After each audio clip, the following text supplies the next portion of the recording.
Good day, and happy St. Nicholas Day. St. Nicholas? Isn't that another name for Santa Claus? That's what he's called in The Night Before Christmas, at least. The stockings were hung by the chimney with care in the hopes that St. Nicholas soon would be there? Yes and no. St. Nicholas is a good example of how the spirit of giving has evolved over time and all around the world.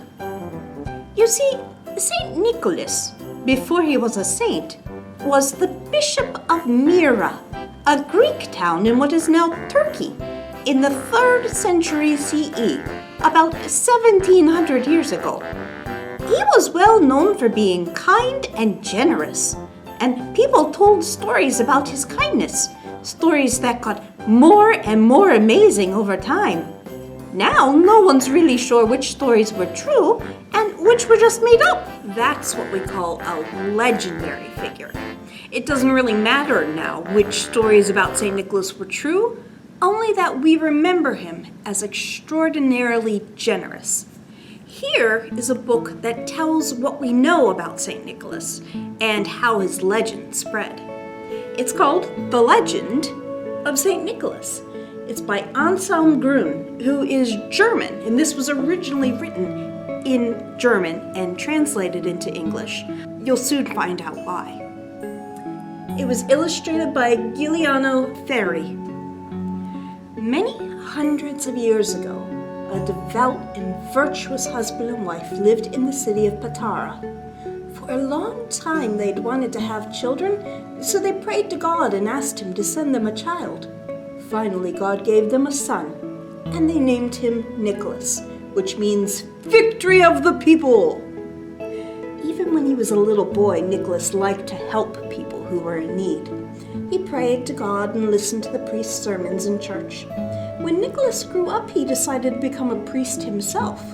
Like Jesus, he wanted to help people and to tell them about God's love.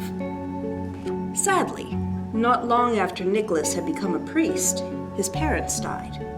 Nicholas inherited a large fortune because his mother and father had been very rich. But he did not keep the money for himself. He shared it with the poor. One day Nicholas heard about a man who had 3 daughters. This man was from a noble family, but he was very, very poor. The man had become so desperate that he was going to sell his 3 daughters as slaves so that he could feed the rest of the family. Nicholas could not allow that to happen, so he took a bag of gold and went in secret to the man's house at night. He tossed the bag through the window. Now the father had enough money to go looking for a husband for his oldest daughter instead. A few days later, Nicholas secretly visited the house again and threw a second bag of gold through the window. That meant the second daughter could marry too. The father, however, had become curious and wanted to know who was giving gold to his daughters. So sometime later, when Nicholas tossed a third bag of gold through the window, the sound awoke the man. He ran after Nicholas and recognized him, but Nicholas asked the father not to tell anyone his secret. The man and his 3 daughters were overjoyed, and the family celebrated and had a magnificent wedding feast. When the bishop of the city of Myra died, the bishops from the surrounding towns came together with the priests to choose a new bishop, but they could not agree. God spoke in a dream to one of the bishops, saying, "Early tomorrow morning before the service, stand watch at the church door. The first man who enters the church should become your new bishop." The bishop did as God had commanded. As he watched at the door the next morning, Nicholas entered. The bishops and priests took him and placed him on the bishop's throne. Nicholas was reluctant at first, but there was no point arguing with all these other bishops. So he did as they wanted and became Bishop of Myra. Bishop Nicholas was very popular with the townsfolk of Myra. He helped people whenever he could. He was good and kind, and everyone knew that they could go to him with their worries. One day some sailors were caught in a bad storm. The waves tossed their ship around, and they thought they were going to sink to the bottom of the sea. In desperation, they called out, "Nicholas, if all the good things we've heard about you are true, then please help us too." Suddenly the sailors saw Nicholas walking across the sea toward them. He said, "You called me, and here I am." Nicholas climbed up into the ship with the sailors and helped them with their sails and rudder. Soon the storm was stopped and the sea became calm. Nicholas disappeared as quickly as he'd arrived. The men sailed their ship safely into the harbor at Myra and then headed straight for Bishop Nicholas's church, where they thanked him for saving them. But Nicholas said to them, "You should not thank me, thank God. It's He who saved you." But since that day, Nicholas has been the patron saint of sailors. Once there was a terrible famine. Not a drop of rain had fallen for a very long time. The sun burned down from the sky and scorched the entire harvest. The people of Myra became very hungry because there was no grain to be found anywhere in the land. So they went to Nicholas and asked him for help. Nicholas kneeled down, prayed to God, and God answered him, telling Nicholas to go to the harbor early the next morning. When Nicholas got to the harbor the following morning, a merchant ship from Alexandria had just arrived. It was loaded to the brim with grain for the emperor. Nicholas went to the ship and asked the captain to give him some grain to help ease the people's suffering. But the captain said, "I'm sorry, but I can't give you anything. This grain has been measured very precisely. If we lose any, the emperor will punish us severely." But Nicholas promised that not one single grain would be missing when they reached the emperor. So finally, the captain agreed. Nicholas gave the people as much grain as they needed from the ship, and they all had enough to eat. There was even some left to sow for the following year. The terrible famine was over. Everyone went to Nicholas and thanked him for his help. And when the merchant ship reached the emperor, the captain found that what Nicholas had said was true. Not one single grain was missing. The sailors told everyone what had happened in Myra. They praised God and thanked him. The news of the miracle quickly spread throughout the entire region. After his death, Nicholas was made a saint, and many people remembered him for his kindness. One time a nobleman who had no children asked for St. Nicholas's help so that God would give him a son. The man promised that he would have a golden cup made for the saint if his wish came true. Finally, the nobleman's wife did indeed have a son. The nobleman remembered his promise and had a golden cup made, but it was so beautiful that he decided to keep it for himself. He had another one made for St. Nicholas instead. The nobleman and his son set out in a boat to take the cup to the church of St. Nicholas. On the way, the son used the first cup to scoop some water from the river, but he tumbled into the water, taking the cup with him, and he drowned. Even though he was mourning his dead son, the father sailed on to the church of St. Nicholas so he could keep his promise. When he arrived, he placed the second cup on the altar, but it fell over. The nobleman picked it up again. Once again it fell and rolled off the altar. This happened a number of times. Then the door of the church opened, and the son he believed to be dead walked right in, holding the first cup in his hand. The boy placed the cup on the altar, and this time it stayed where it was. He told his father it was St. Nicholas who'd saved him from the water. The man was overjoyed and placed both cups on the altar for St. Nicholas. This isn't really St. Nicholas here because he's dead at this point. This is just to show that, this is his altar, and he's there in spirit. People all over the world love St. Nicholas because of the many miracles that he performed during his lifetime, and even from heaven after his death. Because he was such a good friend to children who were in need, young people in some countries still receive gifts on his feast day, December 6th. On the evening of December 5th, they leave their shoes or a plate by the door and hope that St. Nicholas will leave something for them. Even today on the Feast of St. Nicholas, German children like to sing, "Let us be glad and full of cheer, and rejoice in our Lord above. Happy, happy, tra-la-la-la, now St. Nicholas's Eve is here. Now St. Nicholas's Eve is here." Germany is just one place where St. Nicholas visits on St. Nicholas Day. Children in Belgium, the Netherlands, Luxembourg, Germany, Austria, the Czech Republic, Poland, Slovakia, Hungary, Slovenia, Croatia, Romania, and the Ukraine leave their shoes and boots out for St. Nicholas, and sometimes he even leaves gifts under their pillows. He looks a bit like the Santa Claus you know, but dresses more like a bishop, and he rides a horse instead of a sleigh with reindeer. Sometimes he's accompanied by scarier figures like Krampus or Belschnickel, who punish bad children. The name St. Nicholas in Dutch, the language of the Netherlands, is Sinterklaas. Why do we in America say that Santa, or Sinterklaas, comes on Christmas instead of on St. Nicholas Day, the 6th? That comes from a different European tradition. Martin Luther, not to be confused with Martin Luther King Jr., was a German bishop who started the Protestant Reformation in the 1500s, his followers breaking away from the Catholic Christian Church. He didn't approve of celebrating saints' days, but St. Nicholas Day was so popular, he proposed for Protestant Christian families having the baby Jesus himself, the Christ child, or Christkindl, bring presents on Christmas Eve instead. Christkindl appears as a winged child or an angel. This caught on in Protestant areas of Central Europe and Portugal, and eventually spread to some parts of Latin America.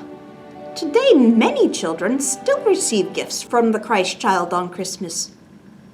Meanwhile, in Great Britain, Father Christmas was a jolly old elf who was the personification of Christmas. He didn't bring gifts, but he represented good cheer and making merry at the holiday. As European cultures settled in North America, they brought all these spirits of wintertime giving with them, and they blended together. So children in the United States ended up receiving presents from Santa Claus, a variation on the Dutch name for St. Nicholas, on Christmas Eve, as if from Christkindl, and Christkringle became another nickname for Santa Claus, who is a jolly merry old elf like Father Christmas. But I've always heard that it's Santa who brings presents to kids all over the world, not just the United States. That is true, just not completely true. The American version of Santa has become popular around the world, and it blended with other traditions. For example, now Father Christmas brings presents to kids in the United Kingdom, as well as many other countries. In fact, most of the kids in the world call Santa not Santa Claus, but some variation of Father Christmas in their language. In French and Spanish-speaking countries, Father Christmas is called Papa Noel. Papa Noel, he's in the United States too. Here he is in Louisiana as part of the Cajun culture, which has a lot of French influence. But Santa Claus, St. Nicholas, Father Christmas, Christkindl, whatever their name, whatever they look like, and whatever day they visit, they are all just personifications of the spirit of giving. And there are even more spirits of giving at work all over the world at this time of year, and not just for Christmas. Other spirits of giving are linked to Yule, or the winter solstice, especially in Scandinavia. Joulupukki, or the Yule Goat, in Finland, is a goat man with a lot of similarities to Santa Claus, like wearing red and riding in a reindeer-pulled sleigh. The Yule Goat appears across Scandinavia in other forms too, often playing pranks. Similarly, the Yule Lads of Iceland are prankster brothers who visit between mid-December and early January. They may leave treats in your shoes, but they may also leave you rotten potatoes. Yule visitors across Northern Europe often appear as little gnomes with pointy red hats, a lot like Santa's elves in the US. The New Year is another time when the spirit of giving may make a visit, especially to households that don't celebrate Christmas. Ded Moroz, Grandfather Frost, visits Slavic countries, especially the ones that used to be communist, when religious holidays like Christmas were banned. He visits them on New Year's Eve. He goes by similar names, translating to Grandpa Frost or Grandpa Winter or Grandpa Snow, depending on the country in Eastern Europe and Northern Asia, particularly countries that used to be part of the Soviet Union.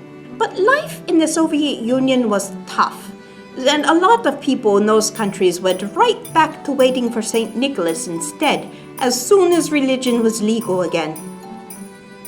In Greece, although there St. Nicholas is important, he was Greek after all, he does not bring presents. Instead, St. Basil brings presents on New Year's Day. St. Basil was also a Turkish bishop a few decades after St. Nick. One of his traditions is a vasilopita, a sweet bread with a coin baked inside, based on the story that St. Basil gave bread to the poor that was filled with coins as a surprise. Then there's Holteosho, or just Holte, one of the 7 gods of good fortune who sail through the skies of Japan at the new year. Each of the 7 brings good luck in a certain area of life. But Holte specifically is the generous protector of children who carries a sack of gifts on his back. Sound familiar? In Iranian or Persian culture, a spirit of giving called Amun Nowruz, Uncle New Year, arrives at Nowruz or Iranian New Year. But that isn't January 1st. Nowruz is the first day of spring. But in many Latin Christian traditions, common in Italy, Spain, and Latin America, although Christmas is a holiday, it is not a day for giving gifts.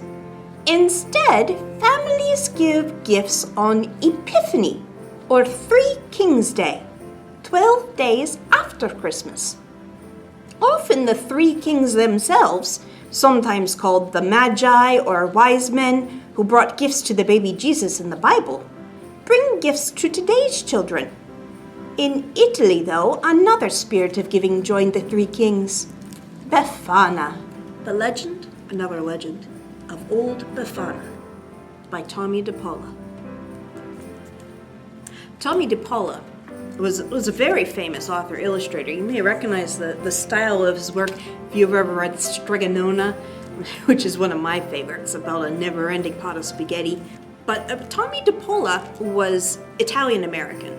He wrote a lot of books that come out of his Italian Catholic heritage, a very specific culture and very important presence in his life. He wrote a lot of books about saints, like St. Nicholas, especially Italian saints, and a lot of stories that came out of Italian heritage, like the legend of Old Befana. And this is his retelling of it. In a small house on the outskirts of a small village in Italy lived old Befana. She lived all alone, and she wasn't very friendly. If any people dared to knock at her door, she never asked them in. "I have no time for visiting," old Befana would say. The children didn't like her either. "Cranky old lady," they said, "and the way she's always sweeping." That was true. Every day, every morning and afternoon, old Befana would sweep with her broom. She swept her little house, she swept her front step. She even swept her walk all the way down to the road. Sometimes a delicious smell of things baking would drift from old Befana's house. Whom did she bake for? Her neighbors would ask. And some nights they thought they heard her singing lullabies. Crazy old Befana, everyone called her. Now, one evening, after old Befana had eaten her dinner and swept her kitchen clean, she began to get ready for bed. She locked the door, shuttered the windows. Then she climbed into her bed, blew out the lamp, and fell asleep. In the middle of the night, old Befana woke up. The room was bright. "How can that be?" she asked. "My lamp is out, my windows are shuttered, and still my house is filled with light." She got out of bed and crossed the cold floor. When she opened the shutter, a sudden burst of light poured into the room. In the eastern sky, she saw a brilliant star, which seemed to grow before her eyes. "Huh," said old Befana, closing the shutter as tightly as she could. "How am I ever going to get my sleep when the dark has turned to day?" All night, she tossed and turned and didn't sleep a wink. At dawn, old Befana got up and dressed. She ate her breakfast and took her broom, as she always did, every day, every morning and afternoon, and swept her little house. She swept the front step. She even swept the walk all the way down to the road. When she neared the road, old Befana stopped and listened. She heard bells tinkling. "Probably just the wind," she said. Sweep, sweep, sweep. But again, she heard the bells. "Probably just the birds singing." Sweep, sweep, sweep. Once more she heard the sound. "My old ears played tricks," she said. Sweep, sweep. And then suddenly, over the hill came the most glorious procession old Befana had ever seen. Camels, horses, elephants, and people, a splendid sight. Halfway back rode 3 royal-looking men dressed in jeweled robes, wearing crowns upon their heads. The procession stopped. The 3 kings got down and came up to a frowning old Befana. "Please," said one of the kings in a royal voice, "is this the way to Bethlehem?" "How can I say?" said old Befana. "I never heard of it." She began to sweep. "We are searching for the child," said the second king. "Do you know of him?" "There are many children," said old Befana, sweeping still. "But this one is a king," said the third. "I know nothing of royal matters," she said. "Our books have told us," said the kings, "that when a bright new star appears, the child king will be born in Bethlehem." "The star I've seen," said old Befana, "kept me awake all night. Now, if you will excuse me, I have work to do." The procession started up again. "Old woman," called a boy who was leading a camel by, "you should come with us. This child, this baby king, he's come to change the world. He comes for us. He comes for the poor. We are bringing him gifts." Old Befana paused. She watched the procession wind down the road. "Child king," she muttered. "Bethlehem. Sweep, sweep, sweep. Coming to change the world? Coming for the poor? Well, heaven knows old Befana's poor." Sweep, sweep. Gifts. Only a child. Old Befana went back into her house. "Perhaps I should go see him. What do I have to take him?" She put down her broom. She got out some butter and sugar and flour. She blew on the fire and added some wood, and she began to sing. She baked all day. She didn't even sweep. It was almost dark when she finished. Then she filled a basket with all the cakes, cookies, and candies she had made. "I'll take a few coals in a little pot to keep the cookies warm," she said. She put on a shawl and opened the door. "And I'll take along my broom to sweep the room clean, for the baby king's mother will probably be very tired." Old Befana stopped. She hadn't swept all day. "Won't take me long," she said. She put down the basket and began to sweep. She swept her little house, she swept her front step, and she even swept her walk all the way down to the road. Then she locked her door and gathered up her basket. She pulled her shawl around her and took up her broom. Old Befana was on her way at last. She ran at first, ran and ran as fast as her legs would carry her. The sun had set, but still she ran. Now the stars shone brightly. Her breath came short. Her old legs ached, but still she ran a little bit slower. At last she sat beside the road. Old Befana could run no more. "I should have left earlier. I'll never catch up," she cried. "And where is Bethlehem?" She closed her eyes and gave a long sigh. I'll never find the baby king. Suddenly, the sky was filled with light, and heavenly angels sang, "Glory to all men, the new king is born! Tonight is the night of miracles!" Old Befana rose to her feet. Tell me where he is," she cried, picking up her basket and broom. "I bring gifts to the child." She began to walk, then run again. "This is the night of miracles," the angels sang once more. "Wait," she shouted, "you must help me. Show me the way to Bethlehem." Old Befana began to feel lighter. She ran faster and faster, so fast it took her breath away. And then she was running in the sky. It was a night of miracles. Old Befana never caught up, alas. She never found the child in Bethlehem. But she is searching still to this day.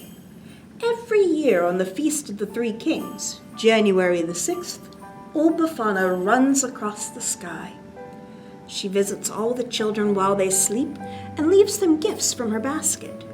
Then she takes her broom and sweeps the room all clean. For after all, said Old Befana, I never know which child might be the baby king of Bethlehem. The end. You know, Befana was part of Three Kings Day in Russia too, before the Soviet Union, except there she was called Babushka, which means grandmother. We have the Russian version of this story here at the library too. Babushka and the Three Kings, in the Caldecott section, because it won, you see it, a Caldecott medal for best illustrations in 1961. Now look at these pictures. They might not seem very fancy or award-worthy to you until you look closer. You see, they're drawn to look a little like stained glass windows in a very traditional Russian style, like you might see in an Eastern Orthodox church. There's one more thing I want to say about these spirits of giving before we finish, though. What's that? That I hope everyone understands that not only does the spirit of giving appear in different forms and on different days and for different reasons all over the world, but anyone can become the spirit of giving, even you.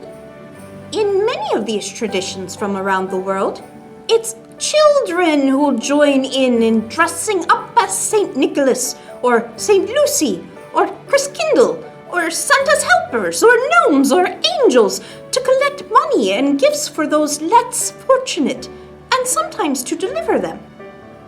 Whether you dress up or not, whether you celebrate Christmas or St. Nicholas Day or Yule or New Year or Three Kings Day or all or none of these, why don't you consider becoming Santa, as in the spirit of giving, for a little while?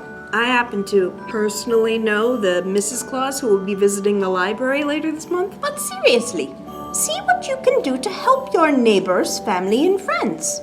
Maybe you don't have money to give. That's fine. Can you give of your talents? Can you make something or do something to make this dark time of year a little brighter for someone else? Happy holidays, whatever those holidays are. May you and yours feel the brightness in this dark time. Happy holidays and Happy New Year. We love you.